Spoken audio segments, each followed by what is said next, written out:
Welcome to Beast the Odds. I am Muntradamus. This show is presented by GOATFantasy.com. Play GOAT today. Get free 25 DFS when you sign up. First, we got a weather report from our weatherman, Mark Paquette. Next, we got an injury report from our doctor, in-house studio doctor at Dr. Jesse Morse. The BEASTDOME Nation roster is rising. We got Bust of the Week, Sell Players of the Week. But first, the clip of the week. So the Bears just beat the Broncos in Denver. Time to celebrate in Club 5-0. I'm in like Nike, you got it on lock.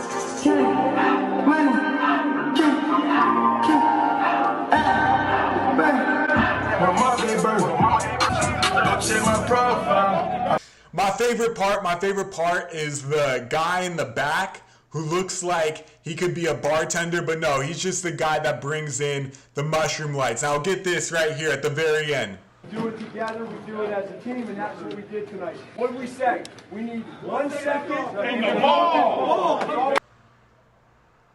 You see Kyle Fuller, he's like, what's the answer to this? Okay. Ball. All in all, not the best victory video from the Bears. Are they going to bring the mushroom light Monday night? It's Beast the Odds. Are you ready, BEASTDOME Nation?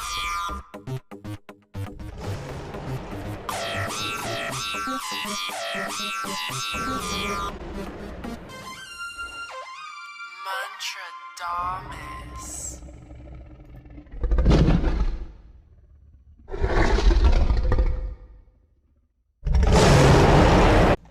These are snippets of the weather and injury report. You can get the full videos for free at BEASTDOME.com. Beast!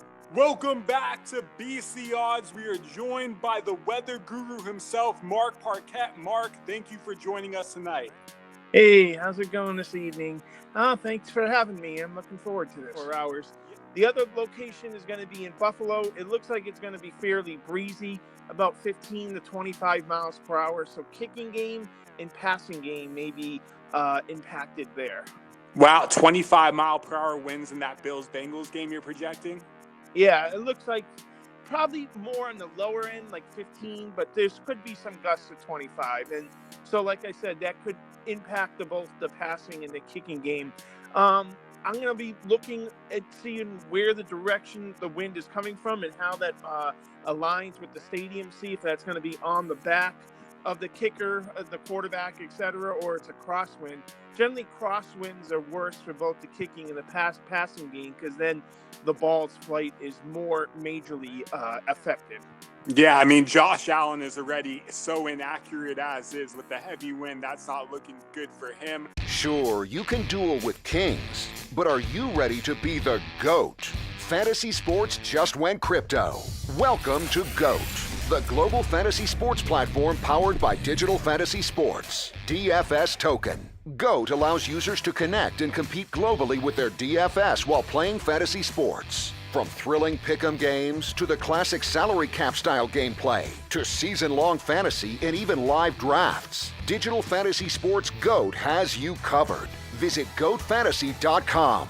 Welcome back to Beast the Odds. We are joined by the famous Dr. Jesse Morse to go over the fantasy football injuries for Week 3 pertaining specifically to DFS. Dr. Jesse Morse, thank you for being with us once again. You're welcome. Thank you for having me. I'm excited for another crazy week of NFL football. Yeah, it seems like the injuries are really racking up. Let's get right to it and start with the quarterback, Cam Newton. What's going on there? As I like to call him, Killer Cam, he re-injured his foot injury that he suffered in preseason.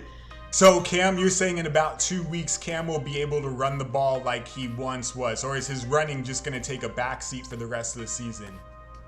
I'm a little concerned that he is going to take a backseat. I mean, I wouldn't be surprised if it takes him 3 or 4 weeks to get some more confidence. But, I mean, he needs to work on some mechanics, too, because he was throwing awful. I mean, he was way behind receivers. Like, there was so many yards left in the field in that game. Oh, he's been like that the last 2 years, it feels like, last 3 years. Let's look at the positional players for this week. We'll start with receivers that are questionable. T.Y. Hilton, what's going on there? Sounds like he just tweaked a quad injury. Not overly concerning. Unlike a hamstring injury, quads aren't particularly awful. They do have a good blood supply, so they can swell and become a little tender. But he should be good to go this weekend. I'm not overly concerned. Let's transition to Marlon Mack because it's the same game. So tell us about Mack. What's going on there? Yeah, so Mack popped up with a calf injury, but as I said, these don't heal in 2 days. He's been getting a ton of workload. So Mack, do you believe he's going to play on Sunday? Yes or no? And if he plays, does he get the full workload? No, he's definitely not getting full workload. He's at very high risk for re-injury. He's a game time decision in my opinion. Okay, so don't even bother with Mack even if he gets a start in daily fantasy. No, I have no interest in daily.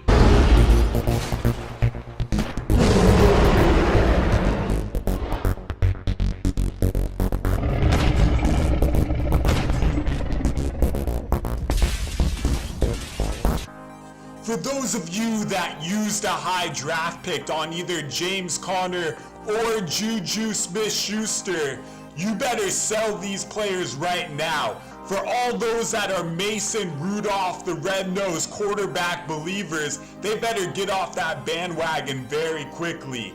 On the road in San Francisco, Rudolph is nothing more than a check-down quarterback. The 49ers have very athletic linebackers, and Juju Smith-Schuster is having trouble breaking free now that all eyes are on him.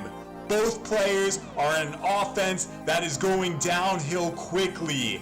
It is time to trade both of them, and they are both my bust of the week. That is all for Beast the Odds tonight, but Beast the Odds has now gone gold. Gold package includes all of my rankings, all of my game-by-game breakdowns, and a lot more. Monkey Night Fight picks, daily fantasy rosters, you name it. Now, why would you want to trust me to deliver all that information for you? Well, one, nobody, no expert has qualified for more championships on FanDuel, DraftKings, all of that. The second reason why you want to trust me is because I rewatch every single game on condensed mode every single week from preseason through the entire playoffs. I rewatch the games from years back when Arian Foster was on the Texans. I've been watching all the games. Why do I do this? To give myself an edge, to give you an edge. Nobody has watched more football tape than I have in the past 5-6 years. Not even close. Not even quarterbacks on NFL football teams. Now, if you thought that Thursday night football game between the Jaguars and Titans was a boring game, wait till you catch Monday Night Football when the Bears travel to the Redskins. Both teams are going to be playing keep away more or less in this game because both offenses can easily make a mistake that costs their team the game. Bears will rely on David Montgomery, Tariq Cohen, Mike Davis, all three of those guys. Montgomery's starting to emerge from the pack. Now, he's lucky that Jonathan Allen's not playing for the Redskins, but the Redskins' run D can produce, especially on Monday Night Football, especially because they can load the box. Josh Norman doesn't usually trail a receiver for an entire game, but the Bears have nobody else to throw to besides Allen Robinson. Look for Josh Norman to be all over him, as well as Landon Collins watching by. So the Bears offense, they're not doing anything. They're just going to run the ball all game. The Redskins offense against the Bears, they are lucky to just even not turn the ball over. Expect Adrian Peterson to be a workhorse on Monday Night Football. Not a lot of results are going to come from this. Not a lot of results for the Redskins offense. They're going to try to win in a field goal battle, but honestly, I see the Redskins offense making a mistake. That Bears defense is too good. There's not one matchup that Case Keenum can throw the ball to. If anything, I'd throw the ball to Vernon Davis, and that's it on the team.